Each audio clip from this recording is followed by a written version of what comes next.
வணக்கம். அரசியல் ஆடுகளம் பகுதி. வடகிழக்கு பருவமழை அக்டோபர் 2ஆம் வாரத்தில் துவங்க இருக்கிறது. சென்ற ஆண்டு இந்த மழையால் தமிழகமே தத்தளித்தது. அப்படி இருக்க இப்போது அதை எதிர்கொள்ள ஸ்டாலின் அரசு தயாராக இருக்கிறதா என்பதற்கான ஸ்கேன் ரிப்போர்ட் இதோ. மழை என்றாலே இப்போதெல்லாம் மக்கள் அச்சப்படுகிறார்கள். ஒரு கனமழை பெய்தாலே தெப்பக்குளமாக காட்சி அளிக்கும் சாலைகள், வீடுகளுக்குள் புகுந்துவிடும் வெள்ளம், அடிப்படை தேவைகளுக்கு அல்லாடும் அவலநிலை, இப்படி ஒவ்வொரு வடகிழக்கு பருவமழையில் பரிதவிக்கிறார்கள் தமிழக மக்கள். கடந்த ஆண்டு வடகிழக்கு பருவமழை நெல்லை, தூத்துக்குடி மாவட்டங்களை புரட்டி போட்டது. வெள்ளம் முகாம்கள் அமைத்து மக்களை பாதுகாக்க வேண்டிய சூழல் உருவானது. இன்னும் அந்த இழப்புகளிலிருந்து மக்கள் மீளவே இல்லை. அதோடு சென்னையில் பெய்த கனமழையால் மொத்தம் நகரமே சம்பித்து போனது. அதில் முதல்வரின் வீடு அமைந்திருக்கும் ஆழ்வார்பேட்டையே தண்ணீரில் தத்தளித்தது. அப்படி இருக்கையில் கடந்த ஆண்டு பெய்த கனமழை ஒரு பெரும் பாடத்தை அரசுக்கு சொல்லிக் கொடுத்தது. ஆனால் அதிலிருந்து எதையும் கற்கவில்லை ஆட்சியாளர்கள். இன்னும் ஒரு மாதத்தில் பருவமழை தொடங்க இருக்கிறது. இந்த சூழ்நிலையில் இப்போது வரை மழைநீர் வடிகால் பணிகள் எங்கும் முழுமையடையவில்லை. இதை நம் கண்ணாலேயே சென்னையில் பார்த்தோம். தமிழகம் முழுவதும் மழைநீர் வடிகால் பணிகள் எந்த அளவில் முடிந்திருக்கின்றன? பருவமழையை எதிர்கொள்ள அரசு என்ன மாதிரியான முன்னெச்சரிக்கை நடவடிக்கைகள் எடுத்திருக்கிறது என்பதை அறிய களத்தில் இறங்கி பார்த்தபோது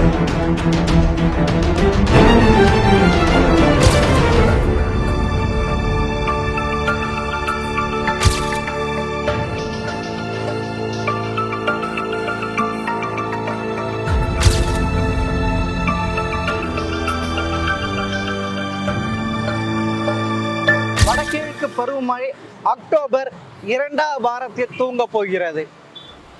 சென்ற வருடம் வடகிழக்கு பருவமழையால் பள்ளிக்கரணை, வேளச்சேரி பகுதி வெள்ளத்தால் மூழ்கியது. ஆனால் அப்போது சொன்னார்கள் மழைநீர் வடிகால் பணி 85% ஆகிவிட்டதுன்ட்டு. ஆனால் முற்றிலும் அவ்வாறு இல்லை. அந்த மழை பெய்து ஒரு வருடம் இன்னும் பள்ளிக்கரணை, நாராயணபுரம் வார்டு 180 பகுதியில் அப்படியே முடிக்காம அப்படியே இருக்கும் மழைநீர் வடிகால் கால்வாய். உண்மையிலே இந்த அரசு என்ன செய்து கொண்டு இருக்கிறது தெரியல. மழை வந்தால் இன்னும் மழைக்கு வடகிழக்கு பருவமழைக்கு இன்னும் ஒரு மாதங்கால கூட ஆகவில்லை. இன்னும் முழுமை பெறாமலே இன்னும் உள்ளது. இந்த மழைநீர் வடிகால் கால்வாய் அமைத்து ஏறக்குறைய பல மாதங்களாக இருக்கலாம். இதை பார்க்கும்போது ஸ்டாலின் அரசு ஆட்சி பொறுப்பேற்றவுடன் சென்னை மாநகராட்சி ஏற்கனவே இருக்கும் 2071 கிலோமீட்டர் மழைநீர் வடிகால் கட்டமைப்புகளுடன் புதிதாக 1033 கிலோமீட்டர் மழைநீர் வடிகால் கட்டமைப்பை ஏற்படுத்தப்படும் என அறிவித்தது. புதிதாக கட்டப்படும் மழைநீர் வடிகால் பணிகள் 90% முடிந்துவிட்டன என நகர்ப்புற உள்ளாட்சித்துறை அமைச்சர் KN நேரு தொடங்கி சென்னை மாநகராட்சி மேயர் பிரியா வரை இதை பலரும் திரும்ப சொல்லிக் கொண்டிருந்தார்கள். ஆனால் கடந்த ஆண்டு நவம்பர் வரையிலும் பெரும்பாலான இடங்களில் பணிகள் முடியவில்லை. அதனால்தான் டிசம்பரில் உண்டான மிக்ஜாம் புயலால் வெள்ளக்காடான சென்னை. இதனால் பெரும் பொருட்சேதங்கள், உயிர் சேதங்கள், மக்கள் பரிதவித்து போனார்கள். இந்த நிலையில் மிஸ்ஸிங் லிங்க் எனப்படும் விடுபட்ட தெருக்களில் மழைநீர் வடிகால் கட்டமைப்பை ஏற்படுத்துவது, வடிகால் கால்வாயிலிருந்து கால்வாய்க்கு இணைப்புகளை ஏற்படுத்துவது போன்ற பெரும்பாலான பணிகள் இந்த வருடத்திலும் இன்னும் முடியவில்லை. கடந்த 2 ஆண்டுகளாக தொடர்ந்து சென்னை மூழ்கிய போதும் சென்னை மாநகராட்சி கொஞ்சம் கூட விழித்து கொள்ளவில்லை. இது குறித்து நம்மிடம் பேசிய சென்னை மாநகராட்சி பணியாளர்கள் சிலர், சென்னையில் உள்ள 15 மண்டலங்களில் 7 மண்டலங்களில் மெட்ரோ ரயில் பணிகள் நடைபெறுகின்றன. ஒரு சில இடங்களில் மேம்பால பணிகள் நடைபெறுகின்றன. அந்த பணிகளின் காரணமாக 20க்கும் மேற்பட்ட இடங்களில் மழைநீர் வடிகால் கட்டமைப்புகள் சேதமடைந்திருக்கிறது. அதே போல பெரும்பாலான கால்வாய்கள் இதுவரை தூர்வாரப்படவில்லை. மழைநீர் வடிகால் கால்வாயிலிருந்து மெயின் கால்வாய்க்கு இணைப்புகளை கொடுக்கவில்லை. மழைநீர் வடிகால் கட்டமைப்பு இருக்கும் அண்ணா நகர், மயிலாப்பூர், மந்தவெளி, அடையார், தேனாம்பேட்டை, ராயபுரம் போன்ற பகுதிகளை கடந்த ஆண்டு மழை வெள்ளத்தில் மிதந்தன. இந்த ஆண்டு நிலைமை இன்னும் மோசமாகலாம். சென்னையின் மழைநீர் வடிகால் கட்டமைப்புகள் சுமார் 10 முதல் 15 சென்டிமீட்டர் மழையை மட்டுமே தாங்கும் சக்தி கொண்டது. கடந்த ஆண்டு ஒரே நேரத்தில் சுமார் 30 சென்டிமீட்டர் அளவுக்கு கனமழை பெய்ததால் தான் பெரும் சேதத்தை சென்னை சந்தித்தது. அதன் பிறகாவது மாநகராட்சி விழித்து கொண்டு தூர்வாரும் பணிகளையும் கால்வாய் இணைப்புகள் ஏற்படுத்துவதையும் விரைவுபடுத்தியிருக்க வேண்டும். ஆனால் அதை செய்யவில்லை. நகரின் முக்கிய பகுதியான சூளைமேட்டிலும் முதல்வரின் தொகுதியான கொளத்தூரிலும் இப்போதுதான் மழைநீர் வடிகால் அமைக்கும் பணிகளை நடைபெறுகின்றன. கே நகரில் மழைநீர் வடிகால் அமைக்க இந்த மாநகராட்சி கூட்டத்தில் தான் ஒப்புதலை வழங்கி இருக்கிறார்கள். சென்னையின் பிரதான சாலைகள் இருபுறமும் மழைநீர் செல்வதற்கான அமைக்கப்பட்டிருக்கும் சில்பிட் பெரும்பாலும் சேதமடைந்து கிடக்கின்றன. அவற்றில் பல ஆபத்தான முறையில் காட்சி அளிக்கின்றன. முதலமைச்சர் இல்லம் இருக்கும் ஆழ்வார்பேட்டையிலும் கூட மழைநீர் வடிந்தோடுவதற்கு வழியில்லாத வகையில் மண் மூடியபடி சேதமடைந்த நிலைதான் சில்பிட் இருக்கின்றன. பருவமழை தொடங்க இன்னும் 1 மாதமே இருக்கும் போது மொத்தமாக வடிகால் பணிகள் முடிய வாய்ப்புகள் ரொம்ப குறைவு. இது ஒரு புறம் இருக்க, மேம்பாலம் கட்டுவதாக சொல்லி கூவம் ஆற்றில் மணல் கொட்டி தூண்கள் அமைக்கப்பட்டு வருகின்றன. ஆற்றில் வெள்ளம் வந்தால் அந்த மணலும் கற்களும் முகந்துவாரத்தை அடைத்துவிடும். பிறகு எப்படி மழை நீர் வெளியேறும்? இந்த லட்சணத்தை அசட்டையாக பணியாற்றுகிறார்கள் சென்னை மாநகராட்சி உயர் அதிகாரிகள். நாம் இருக்கும் பகுதி எக்மோர் மற்றும் சிந்தாதாரப்பேட்டை நடுவில் கூவம் ஆறு செல்கிறது.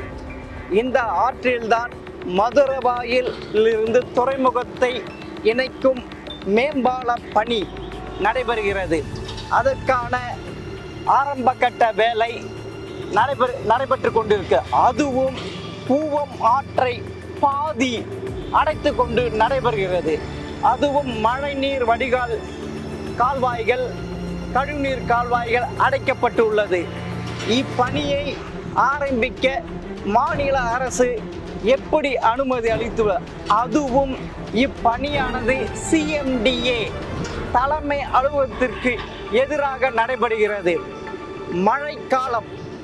காலத்தில் வரும் பெருவெள்ளம் இந்த ஆற்றில் எப்படி செல்லும்? இந்த பணிகள் அவற்றுக்கு பெரும் தடை கற்களாக இருக்கப்போகிறது. இது சிந்தாதாரப்பேட்டை, அதை பக்கத்தில் உள்ள புதுப்பேட்டை, எக்மோர் இவற்றை சுற்றி மழை வெள்ளம் சூழ வாய்ப்பு இருக்கிறது. மத்திய மாநில அரசு இவற்றில் கவனத்தில் கொண்டதா? குறிப்பாக மாநில அரசுக்கான நெடுஞ்சாலைத்துறை எப்படி இதற்கான அனுமதி அளித்தது? தண்ணீர் தேங்கினால் மோட்டார் பம்புகளை வைத்து வெள்ள நீரை வெளியேற்றி விடலாம் என்ற ஒரே திட்டத்தை நம்பிக்கொண்டிருக்க சென்னை மாநகராட்சி. அதற்காக சுமார் 25 கோடி ரூபாயும் ஒதுக்கப்பட்டிருக்கு.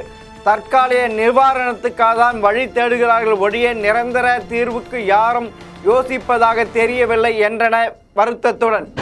நாம் நிற்கும் பகுதி வேளச்சேரி. வடகிழக்கு பருவமழையின் போது வேளச்சேரி மழை வெள்ளத்தால் பல நாட்கள் நீரில் மூழ்கி இருக்கும். மழைநீர் வடிநீர் கால்வாயானது இன்னும் தூர் வாரப்படாமல் அப்படியே இருக்கிறது. ஆகாய தாமரை மற்றும் ரப்பீஸ் இப்படி இருக்கும்போது இன்னும் மழைக்காலத்திற்கு இன்னும் 20 நாட்கள் தான் உள்ளது. பெரும் மழை வெள்ளம் வரும்போது திரும்பவும் வேளச்சேரி நீரில் முழுகும். தமிழக அரசு ஏன் இன்னும் தூர் வாராமல் இருக்கிறது?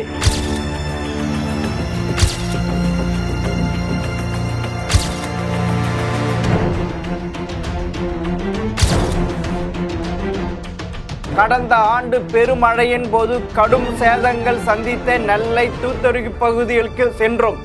நெல்லை மாநகராட்சி புதிதாக வடிகால் அமைக்கும் பணி இன்னும் முழுமையாக முடியவில்லை. பழைய வடிகால்களை சீரமைக்கும் பணிகளும் தென்படவில்லை. நம்மிடம் பேசிய நெல்லை நகர வியாபாரிகள் சிலர் கடந்த ஆண்டு வண்ணாரப்பட்டி, பரணி நகர், புதிய பேருந்து நிலையம் போன்ற தாழ்வான பகுதிகள் கடல் போல மாறின. அங்கெல்லாம் மீண்டும் மழைநீர் தேங்காமல் இருக்க எந்த நடவடிக்கை மாநகராட்சி எடுக்கவில்லை. ஜங்ஷன் டவுன் பகுதியில் உள்ள ஆக்கிரமிப்புகள் அகற்றவும் இல்லை. தாமிரபரணி ஆற்றில் இணையும் கால்வாய்களை தூர்வாரவும் இல்லை. இப்போது நெல்லை மாநகராட்சி மேயருக்கும் கவுன்சிலருக்கும் இடையிலான மோதலை சரி செய்யவே திமுகவுக்கு நேரமே சரியாக இருந்தது.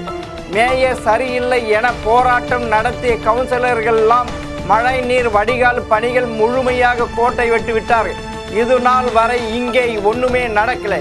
ஒரு வழியாக புதிய மேயர் வந்துவிட்டாலும் வடிகால் பணிகள் ஆமை வேகத்திலே நடக்கின்றன. மீண்டும் பெருமழை பெய்தால் வெள்ளம் ஏற்படும் என்கின்ற அச்சத்திலே நெல்லை மக்கள் இருக்கிறார்கள் என்றன பீதியுடன். தூத்துக்குடி மாவட்ட ஆட்சியர் அலுவலகம் முன் துரோசோபுரம் கடல் வரை அமைக்கப்பட்ட பக்கீல் ஓட்டையின் இருபுறம் ஆக்கிரமிப்புகள் இருக்கின்றன. அதனால் ஓடையின் அகலம் 20 மீட்டரிலிருந்து 10 மீட்டராக சுருங்கிவிட்டது. மழை நீர் கடலில் கலப்பது சவாலாக இருக்கிறது. இந்த பக்கீல் ஓடையை கூட மாநகராட்சி முறையாக தூர்வாரவில்லை. கோரப்பள்ளும் குளம் முதல் கடல் வரை செல்லக்கூடிய உப்பாற்று ஓடையும் பல இடங்களில் தூர்த்தும் புதர் மண்டியும் கிடைக்கிறது. அந்த ஓடையை சீரமைக்கும் பணியை சில நாட்களுக்கு முன்னர் தான் தொடங்கினார்கள் அதிகாரிகள். அவசர கதியில் மிக தாமதமாக தொடங்கிய இந்த சீரமைப்பு பணியால் எந்த பலனும் இல்லை. கடந்த டிசம்பரில் புரட்டி போட்ட பெருமழை பாதிப்புக்கு பிறகும் மழைநீர் வடிகால்கள் அமைக்க பெரிய திட்டங்கள் எதுவும் தூத்துக்குடி செயல்படவில்லை. மாநகராட்சி 60 வார்டுகளில் பல வார்டுகளில் மழைநீர் வடிகால்கள் முறையாக அமைக்கவில்லை. மழைநீர் தேங்கிய ராட்சச மின் மோட்டார்களை கொண்டு நீரை வெளியேற்றலாம் என்கிறார்கள் அதிகாரிகள்.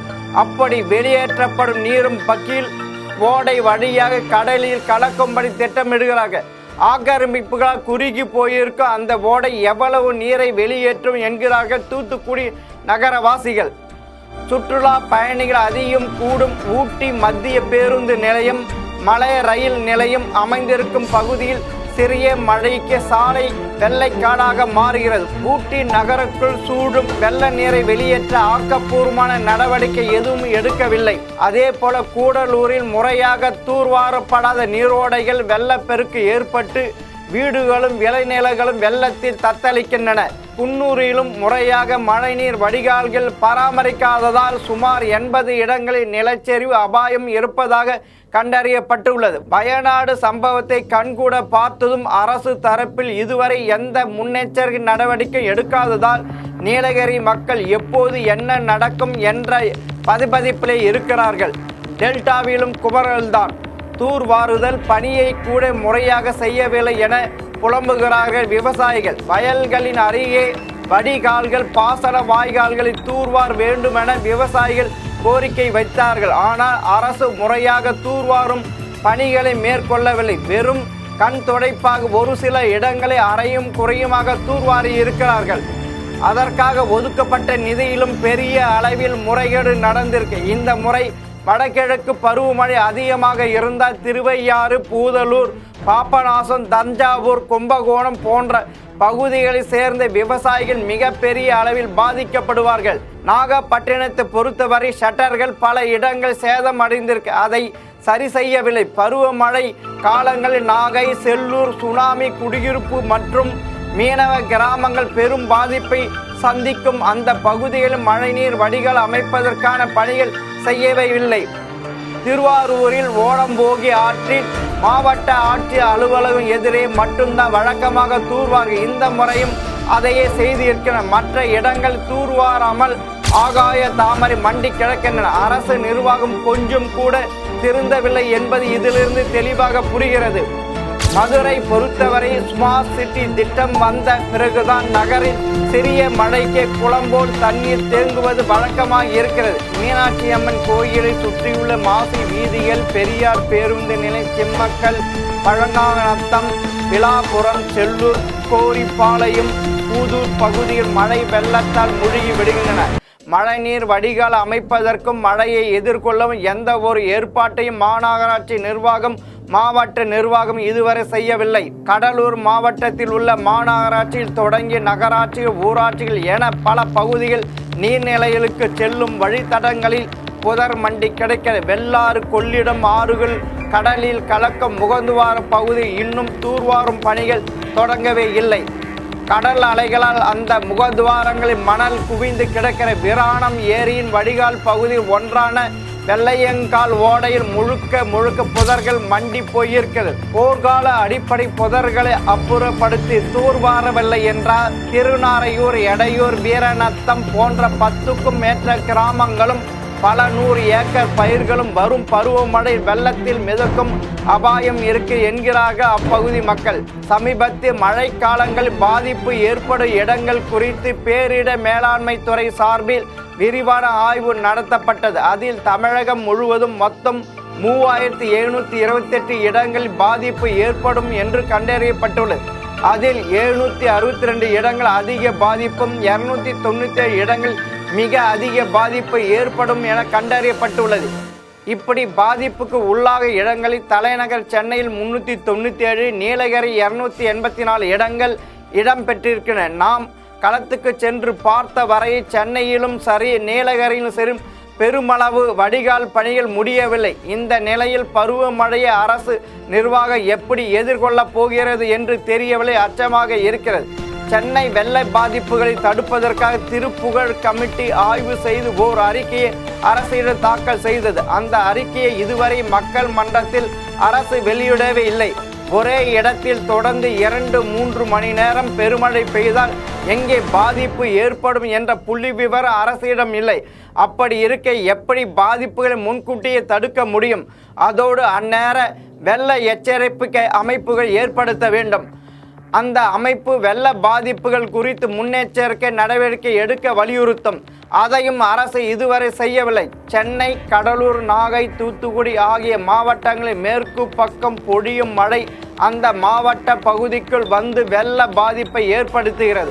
ஆகவே இந்த 4 மாவட்டங்களுக்கு வெள்ள பாதிப்பு குறித்து தனி சிறப்பு திட்டங்களை வகுக்க வேண்டிய தேவை இருக்க. வெள்ளம், வறட்சி ஆகிய இரண்டுமே 365 நாளும் பணியாற்ற வேண்டும். ஆனால் 300 நாட்கள் எதையும் செய்யாமல் சுற்றுச்சூழலுக்கு எதிராக எல்லா தவறுகளையும் செய்துவிட்டு மீதமுள்ள 65 நாட்கள் மட்டுமே பணியாற்ற எந்த வகையிலும் எந்த பலனையும் கொடுக்காது.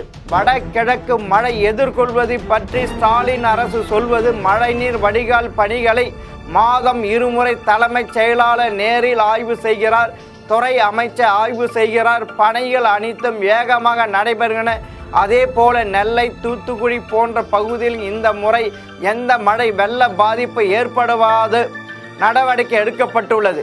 சென்னையில் மழைநீர் தேங்கும் இடங்கள் கண்டறியப்பட்டு அங்கு பணிகள் துரிதப்படுத்தப்படுகின்றன. பெரும்பாலான பகுதிகள் பணிகள் முடிந்துவிட்ட 20 சென்டிமீட்டருக்கு அதிகமான மழை இருந்தாலும் அதை எளிதாக சமாளிக்கும் முன்னெச்சரிக்கை ஏற்பாடுகள் செய்யப்பட்டு இருக்கின்றன. கண்டிப்பாக இந்த முறை எவ்வளவு பெரிய மழை பெய்தாலும் எதிர்கொள்ள அரசு தயாராக இருக்கிறது. கொளத்தூர் போன்ற சென்னை மாநகர பகுதியில் நடைபெற்று வரும் மழைநீர் வடிகால் பணிகள் வரும் அக்டோபர் முதல் வாரத்துக்குள் முடிந்துவிடும். மழைநீர் வடிகால் தூர்வாருவது தொடங்கி முன்னெச்சரிக்கை நடவடிக்கை வரை அனைத்துமே துறை சார்பில் முறையாக மேற்கொள்ளப்பட்டிருக்கும் என்கிறது அரசு. மழைநீர் வடிகால் பணிகள் பெருமழை முடிந்துவிட்ட எவ்வளவு மழை பெய்தாலும் அதை எதிர்கொள்ள அரசு தயார் என்று கடந்த முறை சொன்னதை போலவே சொல்கிறது அரசு. மேயரும் இதையேதான் கிளிப்பிள்ளையாக சொல்கிறார். ஆனால் நாம் களத்தில் பார்த்தவை மழைநீர் வடிகால் பணிகள் முடியவில்லை. ஆட்சி நிர்வாகம் இது ரொம்பவே மெத்தனமாக இருப்பதை காட்டுகிறது. இந்த வருடம் வடகிழக்கு பருவமழை எப்படி இருக்கும் என அண்ணா பல்கலைக்கழக நீரியல் விஞ்ஞான ராமச்சந்திரன் கேட்டபோது இப்ப கரண்ட்ல கேட்கறேன் சார். கரண்ட்ல தான் உங்களுக்கு வந்து கூடி சீக்கிரம் வடகிழக்கு பருவமழை தொடங்க 20 சென்டிமீட்டருக்கு அதிகமான மழை நிறைய இடத்துல வந்து திடீரென்று பெய்யலாம். 20 சென்டிமீட்டருக்குள்ள மேல்மழை இது அது எவ்வளவு பெய்யும், நமக்கு எவ்வளவு மழை பெய்யுங்கிறது நமக்கு பெரிய துல்லியமா சொல்ல முடியும். காயல்பட்டிலும் போன வாட்டி ஒரே நாள்ல 24 hours 93 சென்டிமீட்டர் பெய்யுது. அதே மாதிரி பெய்யறதுக்கு திருப்பி அதே மாதிரி வாய்ப்பு ஏற்படுமா? நீங்க கனமழை இப்ப நீங்க வானிலை அறிக்கையில நாம கனமழைன்னு தான் சொல்ல முடியுமோ ஒழிய இவ்வளவு மிக சென்டிமீட்டர் கனமழை. ஆமா, மிக கனமழை. அது கனமழை, கண்டிப்பா மிக கனமழை மிக தான். கனமழை கண்டிப்பா உண்டு இந்த வருஷம். மிக கனமழை மிக கனமழை இருக்கு. அதனால நம்மளை தயார் நிலைப்படுத்திக்கணும். ஏன்னா இப்ப சவுத் மான்சூன் பார்த்து ஆந்திரா தெலுங்கானா முடிகிற ஸ்டேஜில் மிக கனமழை 50 ஆண்டுகள் இல்லாத அளவுக்கு தத்தளிக்குது. ஏங்க ஒரிசா உங்களுக்கு இது குஜராத்ல இருந்து டெல்லி வரலும் அதிக கனமழை இந்த வருஷம். அதாவது டெல்லி தலைநகரம் வந்து ஒரு நாளும் தண்ணியில முழுங்கினது கிடையாது. ஆமா சார், இந்த ஆண்டு முழுகிருச்சு, தத்தளிச்சிருச்சு. ஒரு நாள் ஒரே நாள்ல வந்து எல்லாரும் வீட்லயும் தண்ணி பூந்துருச்சுங்க. யாரையும் விட்டு வைக்கல. அதுவும் வெயில் காலத்துல இது சம்மர், அவங்களுக்கு சம்மர் காலத்திலேயே பூந்துருச்சு. ஆமா, மழை காலம் கிடையாது. இல்ல அதனால என்ன, திடீர் மழை, கொட்டும் மழைங்கிறது, திடீர் கொட்டும் மழைங்கிறது இனிமே தவிர்க்க முடியாத ஒண்ணு. அப்போனா இனி வந்து பருவ காலம் என்று சொல்றது இருக்காதுன்றீங்களா? பருவ காலங்கள் இருக்குங்க. அந்த பருவ காலங்களில் வருகிற அந்த மழை அளவு வந்து சீராக பெய்யணும். இப்ப நமக்கு வந்து அந்த வடகிழக்கு பருவ காட்டுங்கிறது 54 நாள் பெய்யும். ஆமா சார். அந்த 54 to 50 நாளுகள்ல வந்துங்க சீரா டெய்லி 100 சென்டிமீட்டர் 100 சென்டிமீட்டர் பெய்யுங்க. 200 சென்டிமீட்டருக்குள்ள மேல போகாது. அப்படி பெய்து கொண்டிருந்த மழை இப்போ வந்து திடீர்னு வந்து உங்களுக்கு 20 சென்டிமீட்டர் 50 சென்டிமீட்டர் இப்படி கொட்டுற காலங்கள் வந்து இனிவரும் இந்த நூற்றாண்டில் நம்ம இன்னொன்று பார்த்ததில்லை. இந்த 20 ஆண்டுகள் இப்ப சவுத் மான்சூன் பாக்குறப்ப அதுக்கான வாய்ப்புகளுக்கு லால் நீனோ வேற உருவாகி இருக்கு. அப்பனா 100 சென்டிமீட்டருக்கு வருவதற்கும் சாத்தியக்கூறுகள் இருக்கு. இல்லைங்க, அப்படி நம்ம வந்து ஒரு மிக கனமழை வரலாம். அது எந்த அளவுக்கு வருங்கிறது நமக்கு தெரியாதுங்க. அன்றைய அளவுக்கு தான் நம்ம அதை எதிர்நோக்கி பார்க்கலாம் ஒழிய மிக கனமழை கண்டிப்பாக அதிகமா இருக்கும் இந்த வருஷம். அப்பனா தமிழகம் மழைகளை தத்தளிக்கிறதுக்கு வாய்ப்பு இருக்கு. தத்தளிக்கலாம். அதற்கு உண்டான நம்ம ஒரு இது வரலாம்னு நம்ம நம்பி அப்படி இருந்தோம்னா மேலாண்மைக்கு நல்லது. அதனால மேலாண்மைக்காகவாவது நம்ம வந்து வரலாம், நம்ம ஒரு எல்லாரும் எச்சரிக்கையா இருப்போம் என்ற எண்ணத்தில் வாழ்வது நல்லது. கடற்கரை மாவட்டங்கள் ஒட்டி 14 மாவட்டங்கள். இப்ப வந்து நம்ம சென்னையும் இருக்கு. இது சென்னை 2000 இப்பயும் சமயத்துல பெரும் மழை, இது நிசாம் புயலால பெருகுது. ஆனா போன வாட்டியை விட இந்த வாட்டி அதிகமாக பாதிப்பு ஏற்படுறதுக்கு வாய்ப்பு அதிகமா இருக்கு. நிசாம் புயல் காலங்களுக்குங்க ஒரே நாள்ல 35 சென்டிமீட்டர் மழை பெஞ்சது. ஆமா சார். 35 சென்டிமீட்டர் போது உங்களுக்கு நான் ஏற்கனவே சொல்லியிருக்கேன், நம்மளுடைய எல்லா வடிகால்களும் 20 சென்டிமீட்டர் கீழே இருந்தால் தான் முடியும். அதுக்கு மேலே நம்ம ஹியூமன்லி, அதாவது மனிதர்களால் செய்யக்கூடிய அளவுக்கு உள்ள வடிகால்களை மனிதர்கள் அரசாங்கம் செஞ்சிருச்சு. அவ்வளோதான் செய்ய முடியும். அதுக்கு மேலே உள்ள தண்ணீர் நீர்வரத்து வந்தது, கடல் சீற்றமும் வந்துச்சுன்னா ஒரு 15 நாட்களுக்கோ 10 நாட்களுக்கோ நீர்நிலைகள் உயர்ந்து தான் நிற்கும். எது பள்ளமான பகுதியோ அங்கெல்லாம் நீர் உயர்ந்து கீழ்ப்பகுதியில் உள்ளவருடைய வீடெல்லாம் முழுகும். ஃபர்ஸ்ட் ஃப்ளோர் கண்டிப்பா முழுகும். கீழ்நிலை பகுதியில் உள்ளவங்களுக்குலாம், கீழ்நிலை பகுதி எந்தெந்த தாழ்வான பகுதிகள் இருக்கோ கண்டிப்பா கனமழை இந்த வருஷம் கூட. தாழ்வான பகுதிகளில் மக்கள் எச்சரிக்கையா நடந்துக்க வேண்டியது. கனமழையே மிக கனமழை வரும். அது வந்து என்னன்னு கேட்டா அதனாலதான் நம்ம மெட்ரோலாஜிக்கல் டிபார்ட்மெண்ட்ல மிக கனமழை அவ்வளவுதான் ஒரு வார்த்தை சொல்லுவோம். இல்லைங்க, தப்பிக்கிறதுக்குன்னு இல்லை, கணிக்க முடியாத சூழ்நிலை. அவர்களால் கணிக்க முடியாது, அறிவியலால கணிக்க முடியாத மழையில பெய்யுது. இப்போ என்ன செய்வீங்க? அறிவியல் வல்லுநர்கள் கணிச்சிட்டாங்கன்னா அழகா சொல்லுவாங்க. இப்போ உங்களுக்கு ஒரு புயல் உருவாகுது, எந்த இடத்துல உருவாகுதுன்னு எங்களுக்கு தெரியாது. உருவான பிற்பாடு அது எந்த பாதையில் எவ்வளவு வேகத்தில் வரும்னு நம்ம துல்லியமா கணிச்சு கரை எந்த இடத்துல அடிக்க போகுதுன்னு துல்லியமா சொல்லிடலாம். நீங்க சொல்லிங்க புயலை விட மிக குறைந்த தாழ்வு மண்டலம் தான் அதிகமான மழை பெய்யுது. காரணம் என்ன சார்?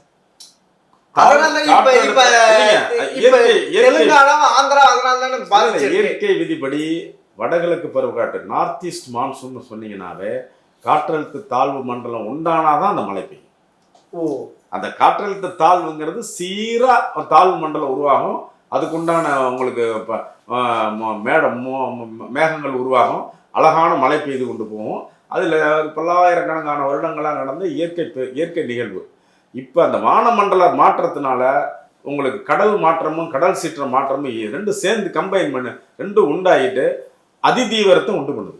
இப்போ மிக தாழ்வு காற்றழுத்த மண்டலம் அதிகமா உருவாகி தாழ்வு மண்டலத்தில் தீவிரத்தன்மை வந்துருச்சு. அதான் மேடம். அதான் பிரச்சனை. அது புயலை விட அதிகமா இந்த வாட்டி அதிகம். அது உங்களுக்கு புயல்னு தாழ்வு மண்டலம் வந்து அதிகமா உருவாகி அதனுடைய காற்றழுத்த தாழ்வு மண்டலம் அதிகமா ஆச்சுன்னா உங்களுக்கு 60 கிலோமீட்டருக்கு மேல போனா புயல் வரும்.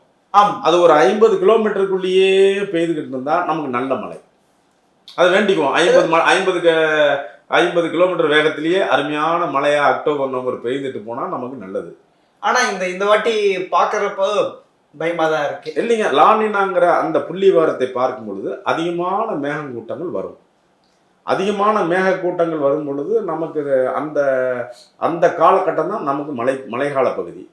அந்த மழைக்கால பகுதியில் அதிகமான மேகங்கள் வருதே, என்ன செய்யறது, இன்னும் கொஞ்சம் மழை கூடுமோங்கிற ஒரு அச்சம், பயம் இருக்கு. அப்பனா அரசாங்கம் முன்னெச்சரிக்கை நடக்கோடு இருக்கணும். அதோட எல்லாரும் அல்ல, அரசாங்கம் தனிநபர்களும் சரி, உள்ளாட்சி அமைப்புகளும் சரி, தொண்டு நிறுவனங்களும் சரி, இது வந்து உங்களுக்கு பேரிடர்வை இன்னைக்கு இன்னுமே எதிர்காலத்தில் கைகோத்து தான் செய்யும்.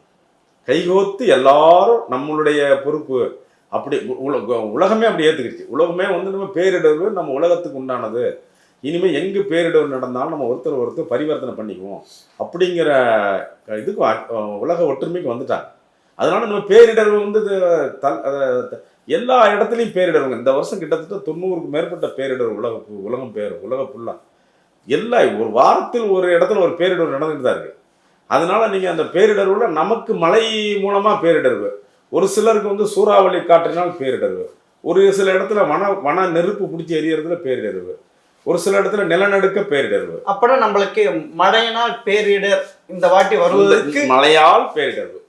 உங்களுக்கு நீரில் கண்டம்ங்கிறாங்கல்ல, நீரில் கண்டம். அப்ப தமிழகத்தில் நீரில் கண்டம் இருக்கு. தமிழகத்தில் நீரில் கண்டம். இது எப்படி சமாளிக்க போறோம்? இல்லைங்க, அது இயற்கையை நம்ம வேண்டிக்குவோம் நல்லபடியா நீரில் கண்டம் இல்லாத அளவுக்கு வர மாதிரி.